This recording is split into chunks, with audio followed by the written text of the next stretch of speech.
মাদক বিরোধী কার্যক্রমকে গতিশীল করতে দেশের ৮ বিভাগে বিশেষ মাদক আদালত গঠনের প্রস্তাব দেওয়া হয়েছে বলে জানিয়েছেন মাদকদ্রব্য নিয়ন্ত্রণ অধিদপ্তরের মহাপরিচালক হাসান মারুফ। এতে মাদক সংক্রান্ত মামলাগুলো দ্রুত নিষ্পত্তি করা সম্ভব হবে বলে তিনি আশা প্রকাশ করেন। রোববার বিকেলে বগুড়া জেলা প্রশাসকের সম্মেলন কক্ষে মাদক বিরোধী মতবিনিময় সভায় তিনি এই কথা বলেন।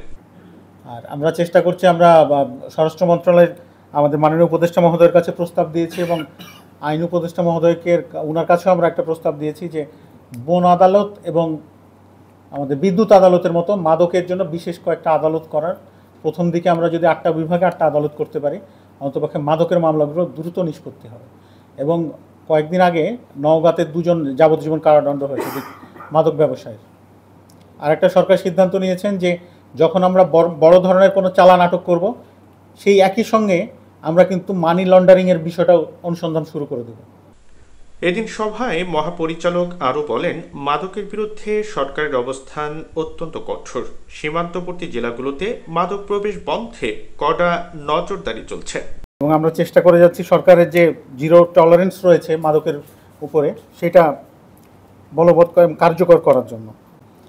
গণপ্রজাতন্ত্রী বাংলাদেশ সরকার এটার বিষয়ে কনসার্ন এবং গত সপ্তাহ 2 আগে কক্সবাজারে হাই লেভেল একটা মিটিং হয়েছে এবং একটা টাস্কফোর্স তৈরি হয়েছে।